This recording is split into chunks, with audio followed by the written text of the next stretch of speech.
Hey everybody, welcome to episode 35 of Making It. I'm Bob Clagett here with Jimmy Diresta and David Picciuto. How's it going, guys? Howdy. Hello. I want to thank Luis Gonzalez and Jeremy White for supporting us on Patreon, and of course everybody else on Patreon, but those two guys are our top supporters. And so I just wanted to shout out to them and say thanks. And everybody else, if you want to support the show, you can go to patreon.com/makingit, or you can go to iTunes and leave us a rating and review. That's always helpful. Helps us get in front of more ears, in front of more people. So what are we working on? Guys, what are you up to? Well, I just put out my coffee table build, and that was a fun one where I soldered the aluminum legs, and it has a lift top. And I don't know, I got a pretty good response from it so far. So Cool. That thing is not tippy, is it? Like if you put a little bit too much weight forward, does it keep a good center of gravity? It does. It's pretty low. It has a pretty low center of gravity, and the base is kind of heavy. But that being said, you couldn't sit on it. It would tip over. But it's plenty. Like Kelly and I can eat off of it. I can set my laptop on it. I can put my elbow on it and rest my head, and it's just fine. But if I would sit on it, it would definitely flip over.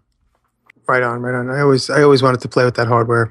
Yeah, it was really cool. Thanks. And if it is too tippy for somebody, you can just find a way to add weights to the base somehow. But Is there any space? I mean, I saw the video, but I don't remember now. Is there space for storage inside, even with the fold-out mechanism? Yep. So Cool. we have magazines in there and keep the TV remotes in there and everything. So lots of space. That probably helps with the center of gravity too. Just putting more stuff in there. Yep. What is the actual brand of the hardware? Did you say it in the thing? It's sold by Rockler. I'm not sure if it's Rockler brand, or maybe rebranded by Rockler, but it is sold by Rockler.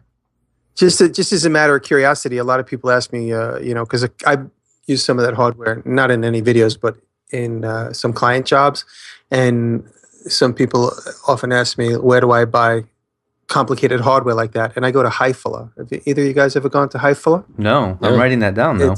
They have a store here in Manhattan on 27th Street, and there's a couple of faux kitchens and living spaces, and they sell the most elaborate hardware where it comes for like pocket doors to open and flip back inside of a door jamb, and cabinets that open up. Like when you grab the handle and the whole kitchen cabinet door like pops out and up like a car trunk. They sell all this crazy stuff, and they sell a few versions of that same hardware that you just used. Hifala, it's a German company. They have an American leg here, I think, in South Carolina. Nice. And a couple of and a couple of showrooms, which is great because you get to experience the hardware. It's all set up, so blind hinges, everything, and it's all very, very expensive. It's always a different experience when you get to actually feel and hold the hardware.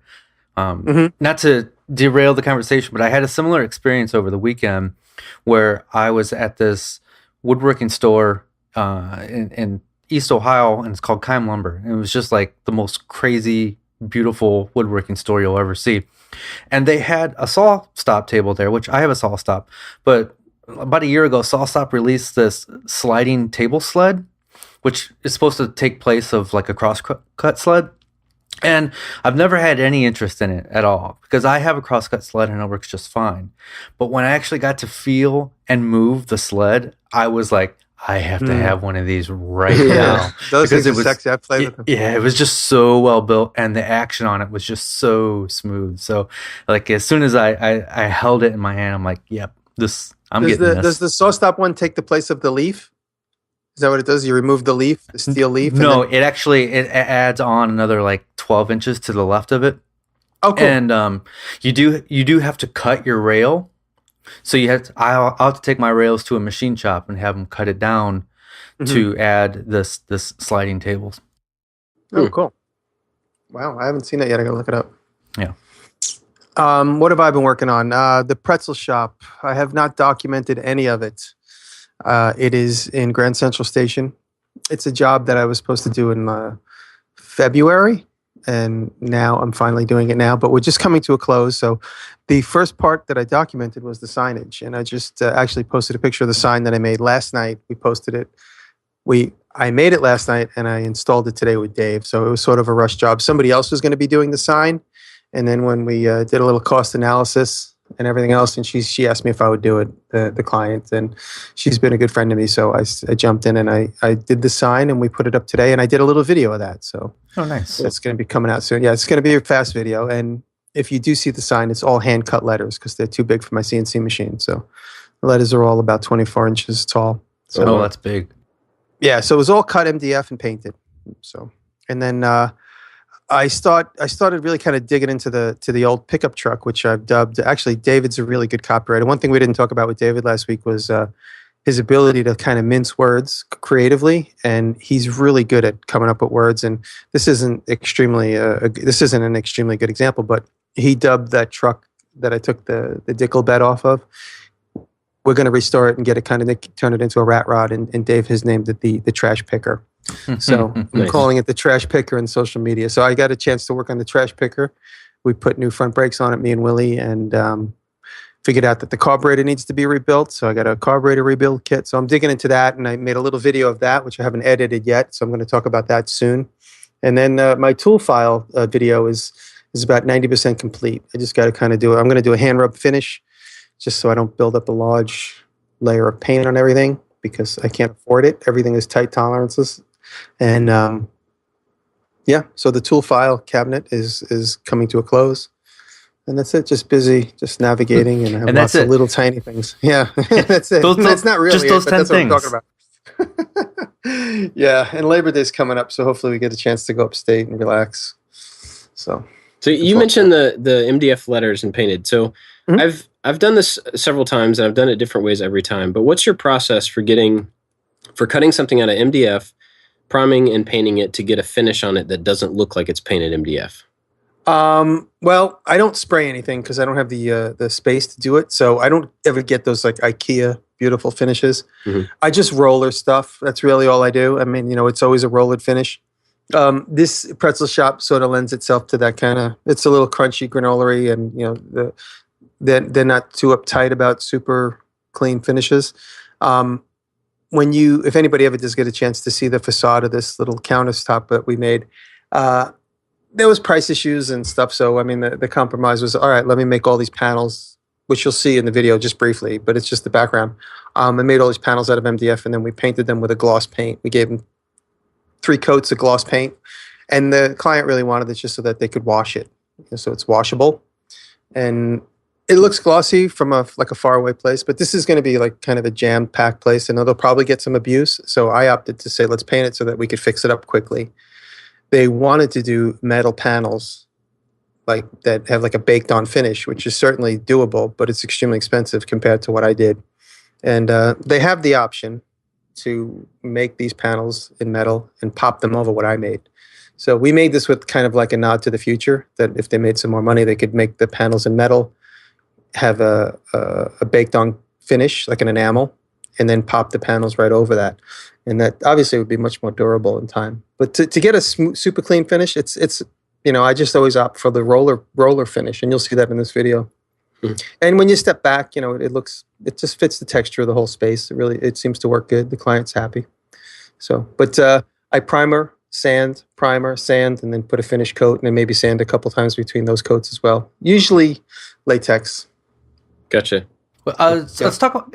I want to know your sanding technique. Are you sanding with sandpaper, steel wool? Like, what are you doing between coats? Probably like a 220 on my little handheld, pre-used hook and loop disc. Okay. Those hook and loop discs that are like, they go bad on your sander, so you replace them. Yeah. I just hot glue a hockey puck to the back, so then I could even just use hook and loop right on it again. Because by hand they stay in place, but the hook and loop is too worn out for the actual sander. So I have like 3 or 4 of those kicking around the shop. So typically, whenever we do anything, we always have one of those in the bag. So you could even buy, like I said it in one of my tips videos, if you wanted, you could just go buy one of those brand new hook and loop pads from Home Depot. They're like $20 and just hot glue a puck on the back, and then you have a good sanding block that you could always use. You're full of tips. Yeah, thank you. I try to be full of tips. Well, for me, let's see. I put out my GoPro ring light video today. Very cool. And thanks. And you're like an official product designer. Yeah, I've had a lot of comments that were like, you should have patented to that, or that's going to be coming out of China tomorrow or something like that. And that's fine. I don't think I could have patented that idea. But it's gotten a good reaction. And one thing that's been really interesting is that, so I intentionally used an Arduino and this NeoPixel ring because they were kind of pre-built components that you can buy pretty cheaply. There's no like complicated wiring or anything that you have to use to put them together. And so I did that kind of on purpose. And a lot of the reaction has been like, why would you use an Arduino for that? It's way overkill. And it's just funny to look at like the way that different people in an audience will look at the same project. Because some people are like, wow, that was really simple. And then some people are like, wait, that's way too complicated. And some people are like, wait, that's, just, it's funny when you have a thing like that, that's maybe not as straightforward as like, putting together two pieces of wood or something. You're always going to have those nerd trolls that deserve to be beat up. You're always going to have those guys coming out of the woodwork. Well, it's funny. I mean, it's less about like trolling and it's just more about like how people come, what they have when they're looking at a particular project and something like that could be done. And I told somebody, you can skin a cat 100 ways. It can be done a lot of different ways, but it's just funny how people always bring to, well, why didn't you do it the way I would have done it? Why didn't you do it the way I would have done it? Sorry. Yeah, absolutely. It's like you just want to punch a computer screen. It's like there's just a million ways to do anything. Just watch and observe and make your own analysis and keep it personal. No one cares unless you have something constructive to say. Yeah, I really love the horror movie look that you highlighted in the video. Oh, at the very end, the very Blair Witch in the bushes. Yeah, it worked out pretty well, and I was actually surprised at how well it lit a space. And somebody did point out that I forgot to put in, what it would look like showing on someone's face, which is kind of why you use ring lights anyway in photography. I didn't put an example of that, but ring lights give you a nice catch light in the eye. That's what people like them. Yeah. So anyway, so that went up today, and then I'm working on the video for next week, which is customizing a Nerf gun. So yes. So cool. It's really very kind of minimal change, but it's like painting. It was a chance for me to do some sculpting, to test out some new sculpting stuff. So I'm adding some LEDs, and then mostly it was about painting and weathering. So it was me kind of heading down the road toward prop making, but in the simplest way possible. Who gets to keep the gun when it's done? Is it for you or is it for the kids? Oh, the kids have their own guns. This is mine. Okay. Yeah. Okay. But I did say in the video that I bought the same. I started with the same one that they have, so it's fair. It doesn't shoot farther or harder than theirs does.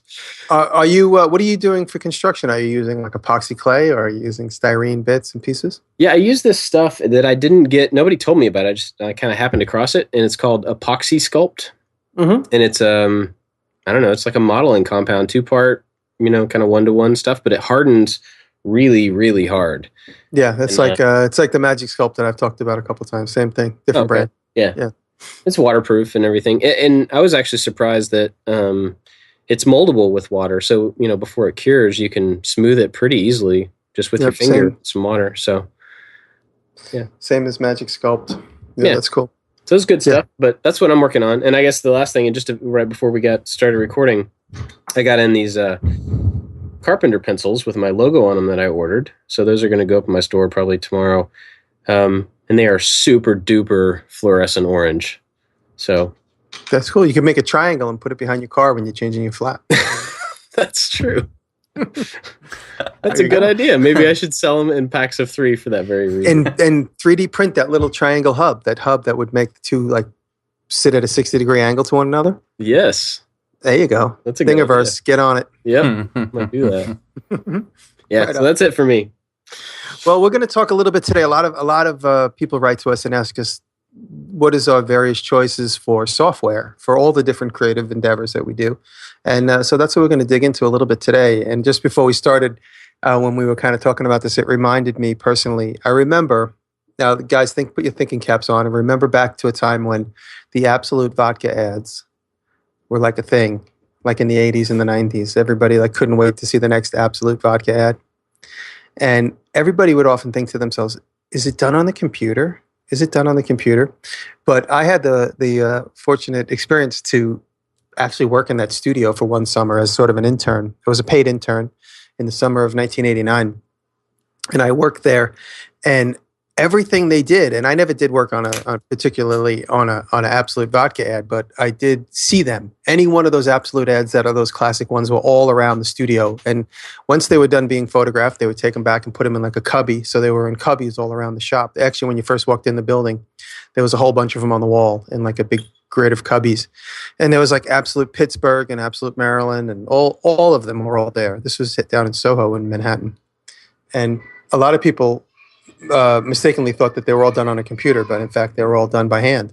And he made a really interesting point. He's like, if I did these on the computer, he goes, we wouldn't have the multitude of options to light these different objects. So if they were done, and modeling at the time was extremely rare, and obviously, I guess it was available in the late 90s. I mean, in the late 80s, early 90s, but it wasn't as prevalent, and not as many people had access to it. And so they opted to just continuously hand make everything. For the main reason that you could light it. But I remember thinking to myself, yeah, I have the ability to make stuff too. I'll never need a computer. I can always just hand make everything. And then I remember starting to see like when Illustrator started taking over and becoming a thing. And I used to say to myself, I can always just use cut paper for sharp edges. I don't need a computer. Because I remember Illustrator would give you those nice clean edges and like 800 DPI printing. And I used to think I could just make mock-ups with like cut razor blade edges. I don't need. Who needs a computer? I don't need that. And slowly you start to get hypnotized, and you start to realize the advantages when you see other people cranking out beautiful images and beautiful work and clean, pristine things. You start to think to yourself, wow, I guess, I can only do so much with my hands. And, I do need the aid of this or that. It's just funny in our lifetimes, the advance of computer technology. I'm going to tell you one more story, then I'm going to open up the stage to you two because I'm rambling. But I remember being at the School of Visual Arts, and one of my teachers in 1988, she was a photography art director for Revlon, and she would have all these big ads for Revlon. And she would invite us into her studio, and she was working on an ad, and there was a young model in the ad named Cindy Crawford. It was like one of Cindy Crawford's first couple of ad campaigns in the 80s. And she was working on, she had these huge C prints. They were like 30 inches wide. And she had a little marker, and she was circling little dots and things in the thing with a grease pencil, saying, make this darker, get rid of this, move this eyelash, make this eyelash parallel with that eyelash. And then she would send it back to somebody who had what was called at the time a syntax machine. And he was able to change all these things on the negative or whatever the file. And then he would send her back another file, and she would look at it. So this was a process that took several back and forth between a house that owned the computer and her who needed it. And now that's just Photoshop that every single person has on their computer mostly. So it's just an amazing, advance in technology in these last 25, 30 years, and how fast it's gone and how accessible it is to all of us as artists. So it's funny to be the polar opposite of that, what you just told, because like when I went to art school, I was going to do graphic design initially. And, it was, obviously we had computers and stuff there, but the first intro classes, your kind of 101 classes, they want you to do it by hand. They want you to have some skill with an X-Acto blade and, typesetting by hand and stuff like that. But I didn't know that. So I got there expecting like, hey, I'm going to jump on the computer, start doing some design. And I get in this first class, and the entire first quarter of school is like, we sit down, he's like, okay, no computers. This is all by hand. So go buy rulers and X-Acto knives and this and that. And at the time, now I'm like, oh, that would be fun. But at the time, I was like, yep, I'm not doing graphic design anymore. Oh, man. That's all that was available while I was a student. It wasn't until my second half of my last semester that there was one room that had the Apple SE2s in it. It had like 10 of them in it. And that was the computer lab. And it's an odd coincidence. That's the classroom that I teach in now. But that room had like a little table down the middle with a bunch of plugs sticking out of it. Like that was the big advance in technology, that these desks had plugs on top for the 12 computers. There was like 6 on each side. And it was before, I remember even like just before I got out of school, like there was this whole conversation about anti-aliasing, making type so it doesn't have steps in it and stuff. And then that was in 1990. And then when I got out of school, then like 2 and 3 years later, when I was in the toy business, some of the artists that we were having packages designed through started getting computers. And everybody was like, oh, this stuff looks horrible. It looks like it was designed on a computer. Because people, like the bridge between like the natural doing whatever you wanted and then what the limitations of the computer, they really hadn't melded yet. And so a lot of the packages that we were getting from these 2 or 3 artists we were using just all looked like they were made on a computer, and nobody liked it. And it was like a big, so it was like around 93, 94 when like the computer revolution really took hold and nobody was doing anything by hand anymore. Mm-hmm. And everybody was, there was no more razor blades. There was no more paste ups and mechanicals. When I tell my students, there used to be a time when if you wanted to block a type in a printed piece of material, you would have to go to a typesetter and he'd give you a photo layout of that type, and then you would slice it apart as you needed and lay it in your mechanical with, wax on the back so you could remove it and move it back. And you really needed a T-square, so if you laid your type down crooked, your printed product would come out with a printed crooked typeface on it. So it's funny, there's no connection to that history anymore. Like when students come through my class, like nobody even tells them how it used to be done 20 years ago. They don't even know how it was done 20 years ago. Nobody even thinks about it. If anybody out there has a subscription to lynda.com, there's a great movie on there called 25 Years of Photoshop. I think Photoshop this year just celebrated their 25th anniversary. And it talks all about that, of the people that had to make the transition from doing that by hand to actually moving to software. And then it goes a little step beyond that where like Photoshop 3 introduced layers, and then that changed everything. So I remember seeing guys like, I guess if I was like 23 in 1990. There were guys that were like 45 and 46, 47, how old I am now, who absolutely lost their careers because once the computer took over, they had to figure out how to use a computer. And they had no need for it up until then. And now they have to learn a whole new technology. So I remember seeing guys walking around with their portfolios, with all hand lettering and ink and stuff. And, nobody cared. Everyone's like, oh, that's really good. So you have like a good technical ability. But do you know how to use Photoshop and Illustrator? No, I don't. Well, start going to night school at 40 years old. And, some of those guys made it through. Some, obviously changed their career. But, that's basically Illustrator and Photoshop. But what are some of the other programs? I know the three of us sort of have like different preferences, but we all use, for editing, I use iMovie and Final Cut Pro, right? Is everyone in the same game with that? Yep. So for editing video, I use Final Cut Pro. That dates back to when I used to work at the agency. I was familiar with that and Apple Motion. For designing my projects, it depends on what the project is. Sometimes I'll use SketchUp, which is a free 3D modeling tool, and sometimes I'll use Illustrator. So something as simple as like a bandsaw box, all I need is the outer shape. So I'll use Illustrator to draw my vectors. But when I build something like the coffee table that I just did, I needed a 3D view of that.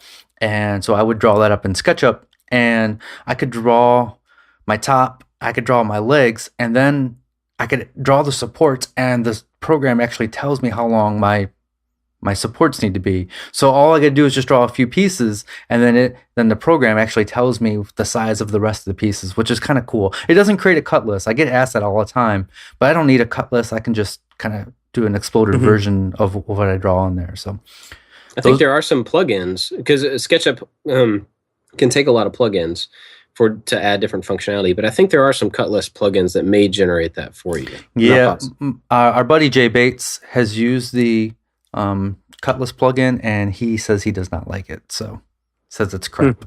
Okay, well, if there's any software devs out there looking for something to do, that might be a good. There you go. Yeah.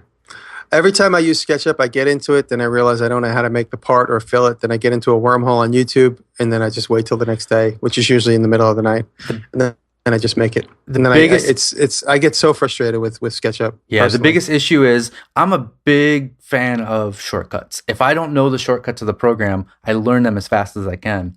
Yeah. Otherwise, it just feels like I'm wasting my time.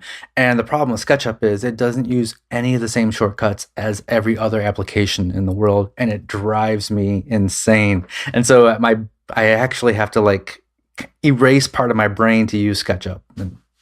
Would it be worthwhile for you to remap them? Because most applications, I don't know about that one specifically, will let you remap what the keys are.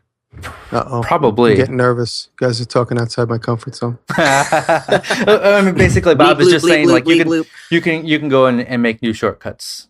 With the I'm going to go to the bathroom and. The problem with SketchUp, I don't know if this free version of SketchUp allows you to do that. I've noticed this used to be owned by Google and they sold it to another company. And I noticed like a lot of the things are getting moved from the free version to the premium version, which is a really I couldn't expensive. output a file the other day, and I was really frustrated. It took me about 45 minutes to find online where it said, "Oh, you can only export in or import." I was trying to import a file. It says you couldn't import unless you own the program. Yeah. And I thought I was doing something wrong. It wasn't highlighted to import such and such folder. Yeah, so there's a lot of plugins that can add some of that functionality back, or like, you know, give you ways around it. But I do enjoy SketchUp for making models. It's pretty quick and easy. But there are some things like that, like just being able to bring in an SVG file or some sort of vector, you know, to use as your flat surface. Just, it's like stuff that should be there and it's just not there. So there's some frustration, you know. That's what I was trying to bring in, like a vector file so that I could extrude it, and it wasn't allowing me. And it was because I didn't own the program. It had like limitations because it was the free version, and it was frustrating. So since we're talking about 3D stuff, I've been doing some more 3D modeling for 3D printing recently, and so I've been kind of sampling a bunch of different ones to see like what works best for me, what the costs are, because there's a whole bunch of different options now. And some of these would, I think, work well for making plans. Probably not as easy as SketchUp, but they would work for the same thing, you know, if you were trying to make plans of your furniture or something. Mm-hmm. So I've tried out, Autodesk has a whole bunch of different pieces of software now that are geared toward 3D things, whether it's CNC or 3D printing or just, you know, 3D models. Like they have some toy things where you can build a 3D toy on the screen and like do stuff with it. So they have a whole bunch of different pieces of software. I think all of their software, I might be wrong, but I think all their software is free for students, which is pretty awesome. Mm-hmm. And then a lot of it is just free. Like the one I'm using that I used for the GoPro thing I just did was called 123D Design, and it's a, you know, basic 3D modeling package. It'll let you export STL files, which is what you would use for, you know, any 3D printing, or you could import into another more complex 3D program for animation or something like that. And it's not like super intuitive if you've ever used 3D modeling software before, but once you kind of get your head around where the controls are, it's actually pretty easy and it's free. So I would try that. Yeah, I was watching your video, thinking I have to download that and play with it.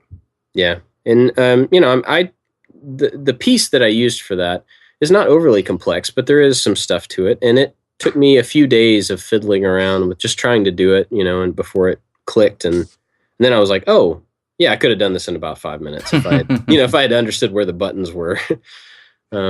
So that's a good one. But there's a lot of other ones. They have one that I kind of looked at called Fusion 360. And the thing that's interesting about it is that it's like one big piece of software that does the entire tool chain from idea all the way to milling or all the way to printing. And so, you know, you can do a 2D rendering of your part. You can extrude it into 3D, build the 3D model. You can skin it with all the different materials you need. You can do, you know, create your tool paths. You can do all the different stuff and take it in whatever direction you want. You can do it all in one place. And it's like a collaborative piece of software as well. But it's pretty big and it does a whole lot and it's kind of intimidating. So, and you can use that for a year for free, I think. You know, so there's a bunch of options out there. And I notice now that, especially with the 3D modeling stuff, there are a whole bunch of cloud-based options. So they're all in the browser, you know, saves to the cloud. Saw one called Onshape, which seems pretty cool. Somebody recommended. It's definitely worth checking out. I think it's still in beta, so it's not even like completely nailed down yet, but it seemed like it had some pretty good potential. So. And what are you guys working on for your CNC toolpaths? A couple things. I have the Xcarve, which works well with. They make a piece of browser-based software called Easel, and Easel's real simple to use. There's not a lot of options, and it does all the tool pathing for you. So what I'll do is, and I think Bob does the same thing, is we'll draw what we want in Illustrator, and then import that into Easel. And we set the depth. How so? So So I'll draw my vectors in Illustrator, and then I export out a SVG file. Okay. And then Easel's browser based. So you go to easel.com, plug in your machine, and log in. And then I say import SVG, and that brings in the vector shape. I can position it on my board and then set a height or depth for cut. And it's pretty simple. And I know that they're going to expand on that in the future. But in the meantime, I went and purchased vCarve, which has a lot more options, and you can kind of control all the different tool paths and set different. You can tell the software what tool that you want to use as far as milling bit, and it can do some more advanced V carving. So I'm playing around with that right now. That's what I use for the ShopBot mostly. Yeah. I mean, exclusively, I should say. Are you able to use vCarve with the Xcarve?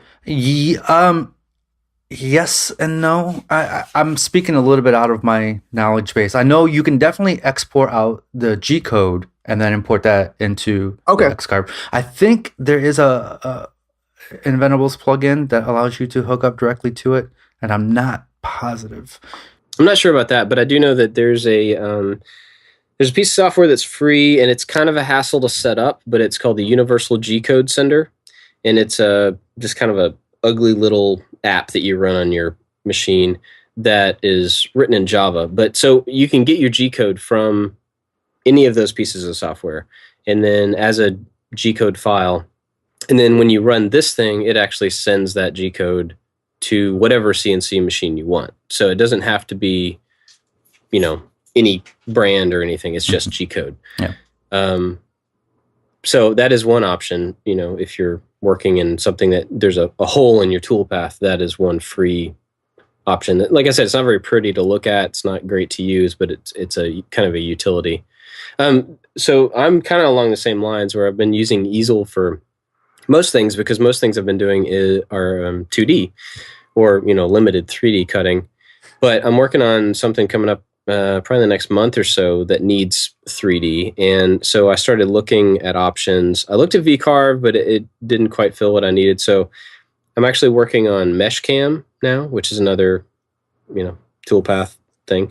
And it seems to be pretty good so far. I haven't actually cut anything with it, but I've been exploring creating the paths and everything. So I don't have a whole lot of experience with it yet, but seems pretty reasonable. So that might be another option. And that's, I believe it's Mac and Windows based. I know a lot of these are only Windows based.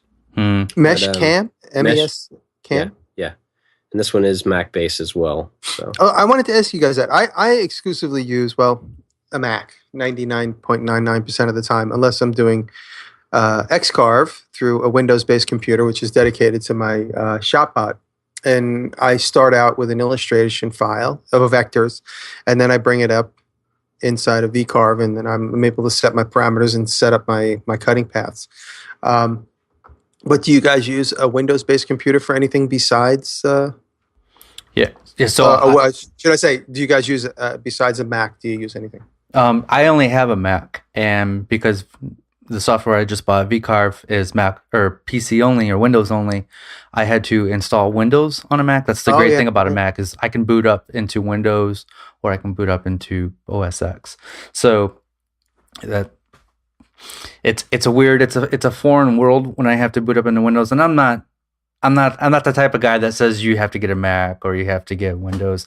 I just only know Mac. It's the world I've known since college. So I'm the same way. You should see my desktop on my Windows computer. It's just loaded with all the files I've made in the last 3 years because I got nowhere. I don't know where else to put them. Because I'd sleep them on the desktop, because if I start trying to store them away, I just lose them. And I can't even figure out how to search on people are going to start giving me advice. I don't really need it. I could figure it out if I needed to. But just the Windows computer just seems so anti-intuitive. I'm sorry, all you Windows-based people. Yeah, I you just think differently. Yeah, I think they're just, it's kind of one of those things where you come from is what you kind of dictates what you know and everything. Yeah, I don't have anything against Windows machines either, but I also don't have any reason to get one. All the software I've purchased over the last several years has all been Mac-based, and, so it's just kind of down the path I'm going on. And that did, my kind of history there did kind of dictate the toolpath software that I was looking at, there were some options that I just skipped over entirely because there wasn't a Mac version. And that's just, my preference. But so I think all that to say, no matter what kind of system you have, there are some quality options. It's just a matter of looking for. No, for sure. Yeah. I mean, like you said, you put it right. It's like how you started is what you're comfortable with. I do want to bring up a little over a year ago, before Bob and I really knew each other. We were talking about CNCs. I think Bob asked me through email, like, do you have any plans on getting a CNC? And I was like, no, I looked into it, but all the software is Windows only and looks like it was coded in 1995. And he's like, oh, you should check out Inventables. They have this browser-based software called Easel. And then as soon as I saw that, I'm like, oh, this answers all my questions. And Easel does run in the browser, preferably Chrome. But the great thing about Easel is it takes away all that learning curve because it's just so simple. There's only a few options. It looks pretty. And it just took away the fears of getting into CNC carving. Yeah. And that's one of the big things about, I was talking about the cloud-based CAM software. And that's one of the really interesting things about the fact that these companies are making these things cloud-based, is because it doesn't matter if you're on a Windows or Mac or Linux or, even a tablet. I know some of like the Autodesk, like the 123D design, they actually have tablet apps that use the same files. They work the same way, have the same interface. And so it's, even as like entrenched in technology as I am, it seems crazy to me to 3D model on an iPad. But yeah, you can, I mean, so there's I saw it at Maker Faire a couple years ago. They had that. Yeah. Autodesk had everybody who was like modeling on iPads they had there. But then how do you export it? How do you like send it to a printer? Well, you can, when you plug in an iPad to your Mac or to any machine, you can get some files off of it if I suppose. I'm thinking you're going directly from the iPad. So you'd have to kind of go to a computer in between. Well, but even there, so with a lot of printers, 3D printers especially, they have Wi-Fi based print servers. And so you could theoretically, send the file to the print server and have it actually handle the print. That is an option as well. Another thing, a lot of the cloud-based stuff is, a lot of them are free, not all of them are. But we've talked about Illustrator a lot, and that reminded me that we should point out that pretty much everything, Illustrator, Photoshop, any of those, there is a free, application that does about the same. So, like for Illustrator, one that people use a lot is called Inkscape, and it's usually the free software like that is behind a little bit as far as the user interface. Maybe some of the functionality, it's behind for the stuff that you're going to pay for, but there are options. So do you guys have any other free software recommendations we want to make? No. I used to always get, every couple of years I would buy the Apple Suite, the Creative Suite. And now in the last go around that I actually try to upgrade it, I bought it. Instead of having this big giant box full of discs, the guy gave me a credit card, an object like a credit card, and goes, here, this is your Apple Suite. I'm like, what is this? He goes, no, now it's all internet based. You just got to type in that number and then, you pay a subscription. And so I did that. And I honestly like it better. I mean, obviously we all spent years getting hacked versions of different softwares and stuff. And then you realize you have limitations and, it's outdated and you can't upgrade it because you stole it. So now that I actually pay for it monthly, and that it's always on the computer, and then once you sign in, it's on your other computer, it's made life so much easier for me. And of course, I pay for it because you have to, and I don't mind paying for it because it's always updated. It's here, it's there, it's on this computer, it's on that computer, and you have all the updated versions of everything you need. And it's going to grow old with me. It's going to stay current, and so I don't mind. I have some friends that are like, oh man, can you get me a hack version of it or this and that? I'm like, just pay for it, and everything's going to be better. Yeah, you're not going to in a year from now going to be like, oh, I can't do this, I can't export, or So I like the idea that it's a subscription base now, as opposed to having a disc. Yeah, I think I do too. It removes that barrier. Like you don't have to be at a store. You don't have to wait for it to arrive in the mail or anything. So we're talking about free versions of the software. So Illustrator, that's a vector-based drawing application. And Bob mentioned Inkscape is a good alternative for that. And Photoshop is a pixel or bitmap-based application. And I think it's called GIMP. I've never used it, but that's a free version it's an alternative to that. So yeah. Do you guys use Photoshop a lot? I find myself, my main programs that I use on a daily basis is Illustrator and Photoshop. And then, of course, iMovie I use more than I use Final Cut Pro. But so those are my three main. But I find myself using Photoshop a lot to try and make presentations to clients because they want to see how something's going to look. So I'll photograph a scene, and then I'll go back in and I'll Photoshop in something that I'm going to build that's going to suit that space. Do you guys have experience doing anything similar to that? I use a lot of the Adobe suite. So I do photography. So I use Photoshop for photography. I also use Photoshop for a lot of my web graphics.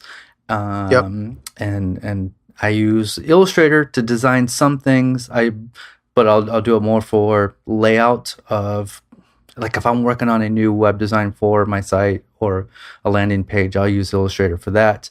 And then for my plans, I'm using a combination of all three. I mentioned two. I'm using a combination of InDesign, Illustrator, and Photoshop.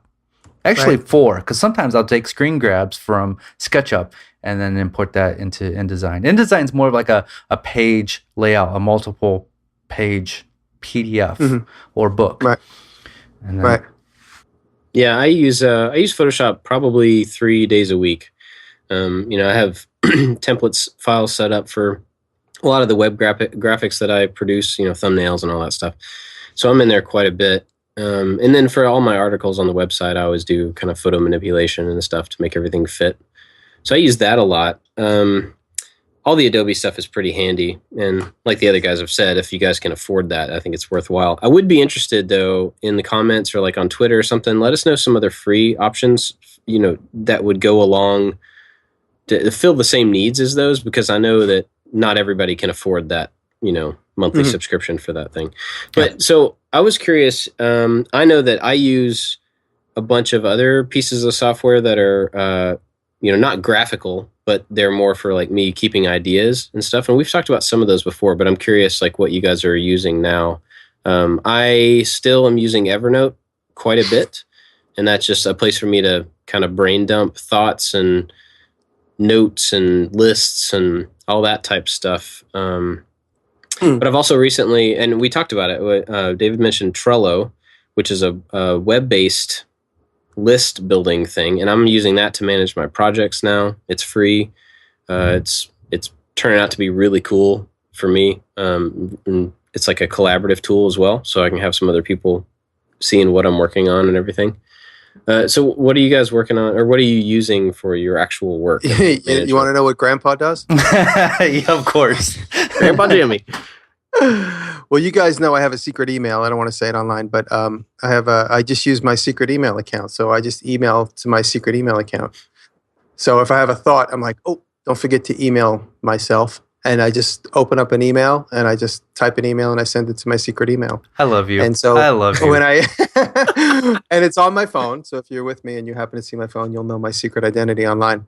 And I'll be able to just, I'm like, oh, where are the plans for that? Because that's a way for me to filter out. So like, for instance, the Pretzel Shop, I got like 7 different sets of plans from the architect. So every time he sends me a new set of plans that I need to kind of refer to, I just forward it to my other email account. So it's filtered out. It's in like 3 places I can get it, because everything goes to 2 places. I have it forwarded 7 different spots. So when I get an email regularly, I can search it 3 different ways because it goes to other accounts. But I automatically forward it to my other account so that I know it's right there at the top of that list, because nothing else has come to that account except for what I sent to it. And so that's a way for me to filter out and send myself notes. I'd like to point something out, though, that you said that you forward things from this to that, and you have them going all over the. Yeah. I looked at your phone when we were at Maker Faire, and remind me of the number on his email, David. What was it?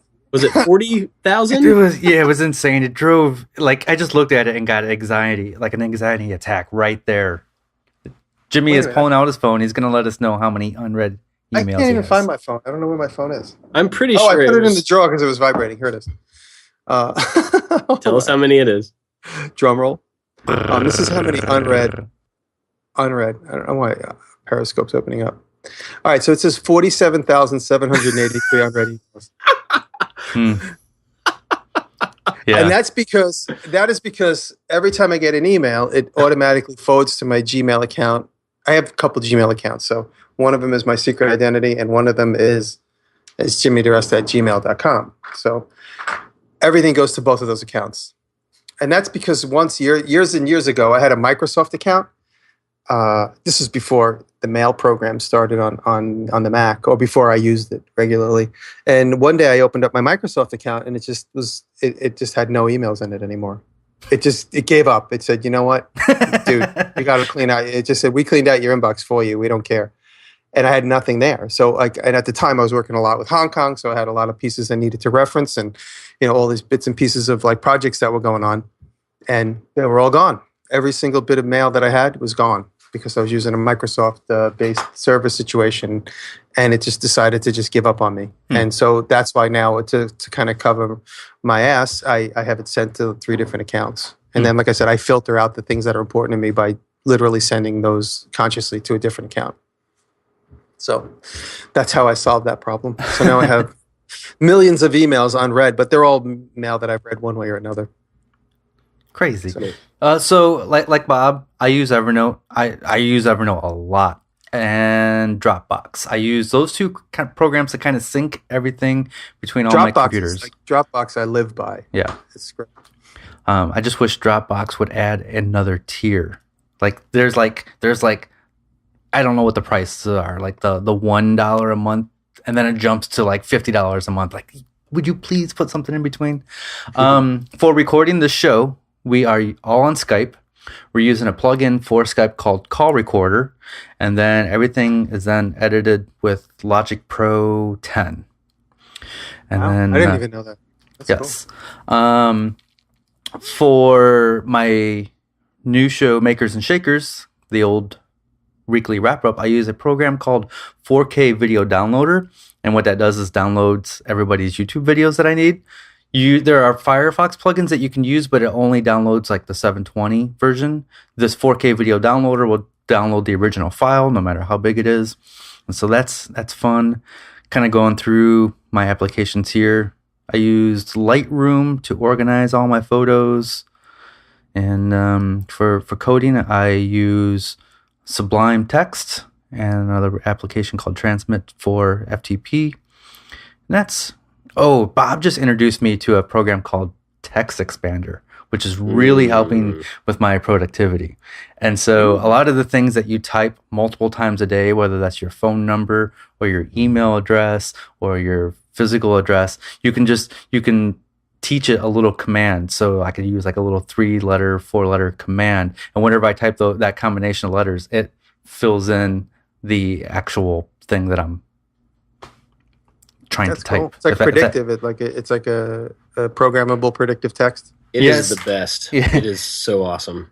It's really cool. I don't know. Did I explain that well enough? Yeah, I think so. I mean, you just create short codes kind of for anything that you want it to fill. So like, for instance, when I do the show notes for this show, there's a list of the things that we talked about. There's an intro. There's like a list of there's a bunch of different things that are always there. And so I created a shortcut that is 5 characters. And so I go to our show notes, I type in 5 characters, and it replaces those 5 characters with all the show notes. And then I go back in and fill in the specific, the links for the videos and stuff for that episode. But there's actually, I've never used it, but there's actually some functionality in there where you can make a variable in the thing that it's filling. So like if you wanted to have an email that was Dear Jimmy, and then it had this big kind of form email, you could actually type in your short code, and it would start to fill it and say like, what name do you want to use? And you say Jimmy, and then it fills out the whole thing and fills in Jimmy for that variable. So there's a lot of stuff like that can make it anything that you do on a repeating basis. Text Expander can make it a lot easier. But it's one of those things you have to make yourself use for a couple of weeks, I think, to really, remember the fact that there are those shortcuts available to you. But yeah, man, I use it for like addresses and show notes and all sorts of stuff. I just copy and paste stuff from old versions of what I need. That's probably why someone came up with this program. Yeah. Yeah. Because they were going into their old YouTube movies and copying out all the pertinent information and then recopying it into the new movie. Yeah. That's what I do. Another app that some of you video people might find handy is called Handbrake. So sometimes I've used that. Yeah. So when I use Final Cut Pro, I'll export out a QuickTime movie and H.264. Is that the right? Yeah. But sometimes it'll still be like a gig, and I don't want to wait 2 hours for it to upload to YouTube. So I'll use a program called Handbrake to bring that file size down, and it brings it down to like 250 megabytes. So that's a fun one. You know what I use Handbrake for? That's why my experience was I had DVDs of movies, old TV shows, and I wanted to turn them into an email file to send to somebody. So I was able to pull all those off of the DVD with Handbrake and turn them into QuickTimes that I could email. Yeah, and that's a free Mac, PC, I think Linux as well. So, I was assumed it was Mac only. I didn't even know that. And then when I do the makers and shakers, I have my iPad hanging from the ceiling, and I'll use that as my kind of like my teleprompter, but I just keep my notes in there. And I've used teleprompter apps before where I can kind of script things, and as I say it, the app will kind of scroll because it listens to your words. Cool. But it's kind of wonky, and I don't follow a script. I just follow bullet points. So I use Keynote, so I can have Keynote is what's the Microsoft version of Keynote? It's like the PowerPoint. PowerPoint, yeah. So, I've used PowerPoint Yeah. before too. It's actually pretty cool. So I have different pages up on my iPad, but then I can control it from my iPhone and flip through different pages as I complete that page of bullet points. I just flip my finger on my phone, and then it flips the page on the iPad, and I use that as my teleprompter for the show. Huh. That's pretty cool. Yeah. Wow, that's cool. Yeah, I actually have used PowerPoint quite a bit to present ideas to people and to make presentations and just kind of filter out.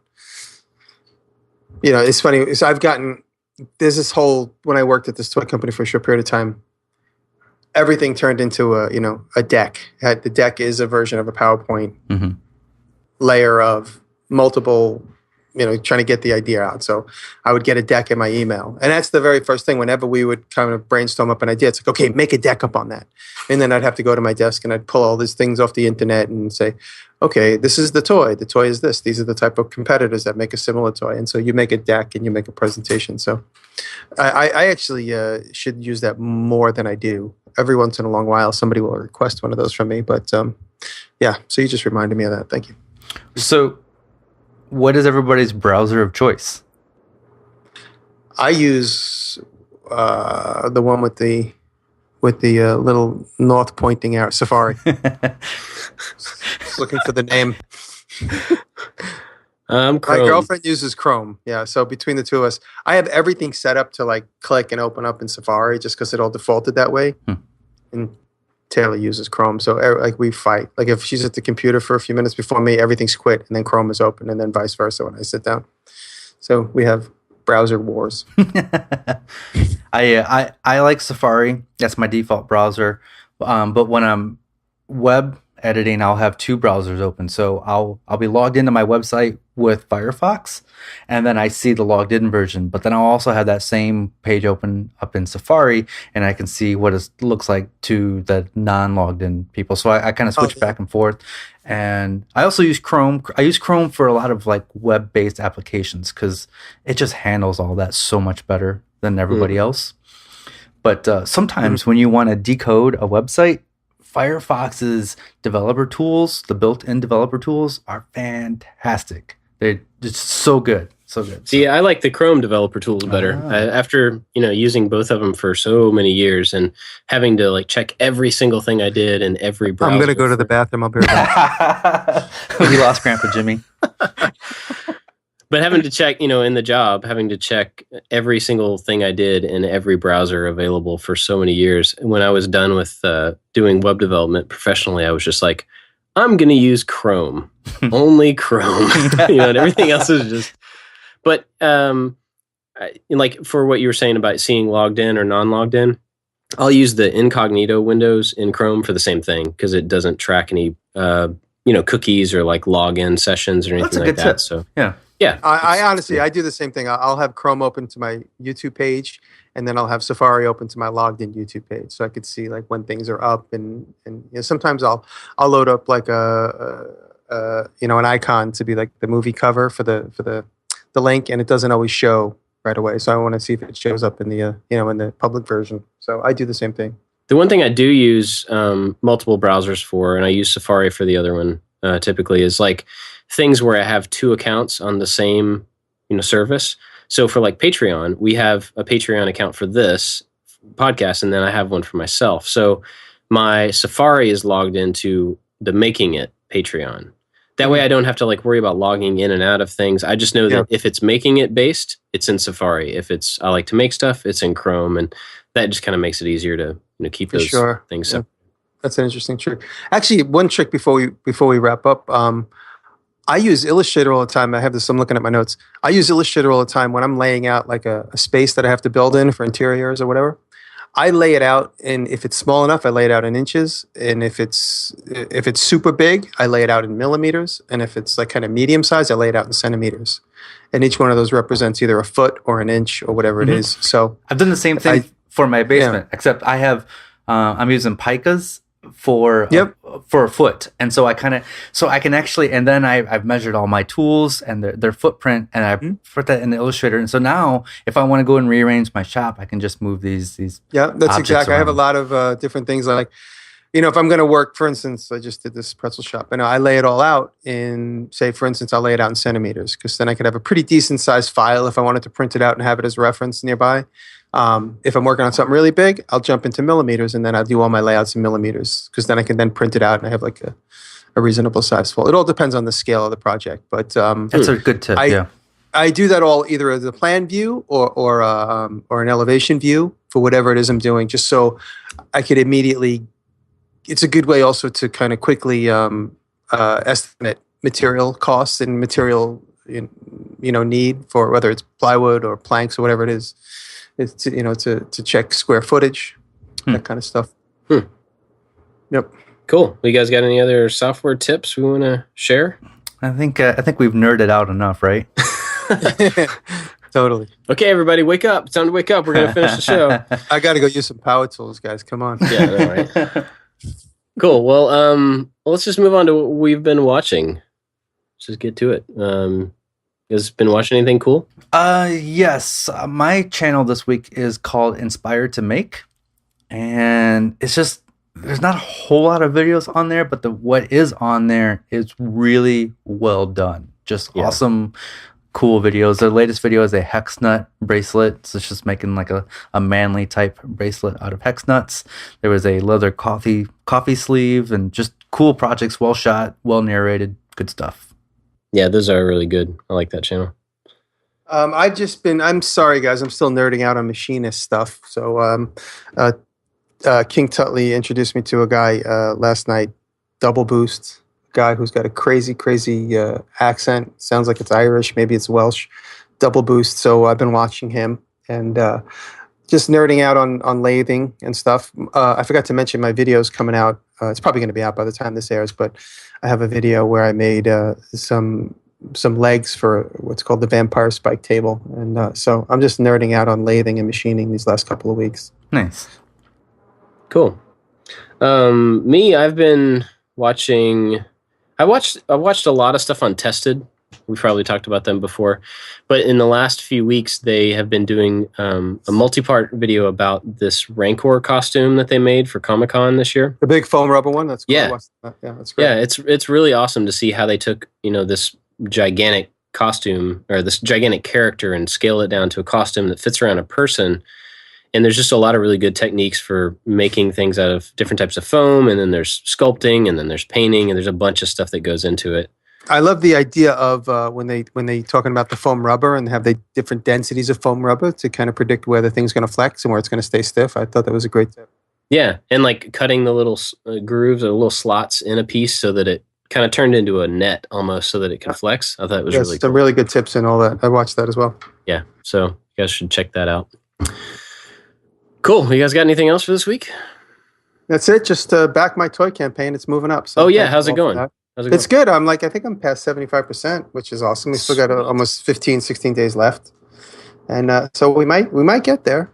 Awesome. Might get there. So thank you for that, everybody. Appreciate that. Cool. Any book news, David? Yes, the book, no news since the last show, but the book is coming out on September 15th. It was sent to the printer, so we're just waiting for that to come back. That means I should have copies when we're out in Woodworking in America, September 25th and 26th. And I will also sell just only a handful of copies, signed copies from my website. Otherwise, I'm going to direct people to Amazon because I don't want to get involved in all the shipping. And those signed copies are going to be like $500 a piece, right? Between $400 and $500. Oh, okay, yeah. Be reasonable. Something reasonable, That's reasonable. yeah.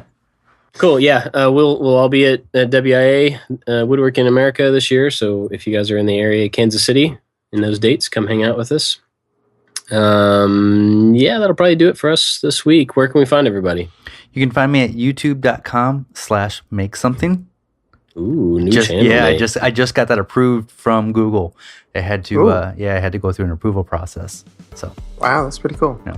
JimmyDiresta.com and toybacker.com. And toybacker.com and blah, blah, blah, blah, and yada, yada, yada. Yeah, so type that in. Type in yada, yada, yada. Let's see. Yeah, my stuff's I like to make stuff.com, and you can get to everything else from there. So that'll do it for us this week. Thanks for listening, guys. Later on. Thank you.